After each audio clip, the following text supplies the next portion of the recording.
नमस्कार। भारी विरोध के बाद भी आखिरकार एमएससी ऑर्केस्ट्रा करीब 1.5 साल बाद अपने समुद्री सफर पर निकल गया। वेनिस से जब ये विशालकाय शिप निकल रहा था, उस वक्त लोग नो बिग शिप का बैनर पोस्टर लेकर एमएससी ऑर्केस्ट्रा का विरोध कर रहे थे। इटली में कोरोना के केसेस कम हो रहे हैं, जिसे देखते हुए एक बार फिर 18 महीने बाद क्रूज सर्विस शुरू कर दी गई है। 5 जून को पहला क्रूज एमएससी ऑर्केस्ट्रा 1000 यात्रियों के साथ इटली के वेनिस से अपने सफर पर निकला। इटली में करीब 1.5 साल से क्रूज सर्विस बंद थी, इसलिए 5 जून को जब दोबारा इस सर्विस को शुरू किया गया तो इस इंडस्ट्री से जुड़े लोगों के बीच खुशी की लहर दौड़ गई। जहां एक तरफ बंदरगाह से जुड़े कर्मचारियों ने विजय पताका लहराया, तो वहीं पर्यावरण प्रेमियों ने इसके विरोध में प्रदर्शन किया। जमीन पर सैकड़ों प्रदर्शनकारियों और लकड़ी की नौकाओं के छोटे से बेड़े ने कोई बड़ी नौका नहीं के झंडे उठाए हुए थे। एमएससी ऑर्केस्ट्रा की अगर खासियत की बात करें तो ये पानी पर तैरता हुआ महल जैसा है। इस क्रूज में मेहमानों के ऐशो आराम, सुख सुविधा का सारा ध्यान रखा गया है। एमएससी ऑर्केस्ट्रा में 16 डेक हैं। आसान भाषा में समझें तो ये एक 16 मंजिला क्रूज है।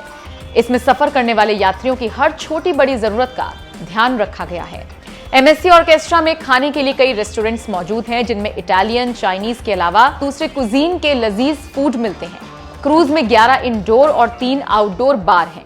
शॉपिंग के शौकीन लोगों के लिए भी इस क्रूज में खासा ख्याल रखा गया है। एक मिनी मॉल समेत इसमें कई और शॉपिंग सेंटर्स बनाए गए हैं। मनोरंजन के लिए इसमें game orchid, art orchid, card room, palm beach casino, garden theatre, library, shuffle board, internet cafe बनाए गए हैं। बच्चों के मनोरंजन के लिए भी इस क्रूज में पूरा ध्यान रखा गया है। इसमें किड्स कॉर्नर है, बच्चों के लिए आउटडोर पूल बनाया गया है। 3 साल से कम बच्चों के लिए इंडोर प्ले रूम है। 3 से 6 साल के बच्चों के लिए क्रूज में जंगल एडवेंचर वाला मिनी क्लब बनाया गया है। एमएससी ऑर्केस्ट्रा में जिम और स्पा का भी इंतजाम किया गया है। इसमें डेक नंबर 15 पर एक मिनी गोल्फ भी बनाया गया है। इस 16 मंजिला क्रूज में 13 लिफ्ट्स हैं। पूरा क्रूज वाईफाई से कनेक्टेड है। इस क्रूज की लंबाई 300 मीटर यानी कि 985 फीट है और इसका वजन 92,409 टन है।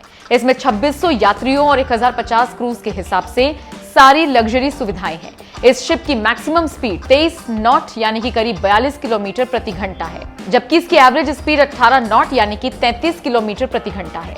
अगर कोई इस क्रूज पर सफर करना चाहता है तो उसे 7 दिन के ईस्टर्न मेडिटेरियन सी के पैकेज के लिए 539 अमेरिकी डॉलर से लेकर $1679 तक खर्च करने पड़ेंगे। ये इस बात पर डिपेंड करता है कि आप किस क्लास में अपना टिकट बुक कराते हैं।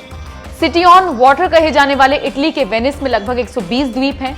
पूरे वेनिस शहर में 150 नहरें हैं, जिन पर 400 के करीब पुल बने हुए हैं। इस शहर में कहीं आने जाने का एक ही जरिया है पानी, क्योंकि यहाँ पर रोड, बस, टैक्सी, ट्राम और बाइक वगैरह कुछ नहीं है।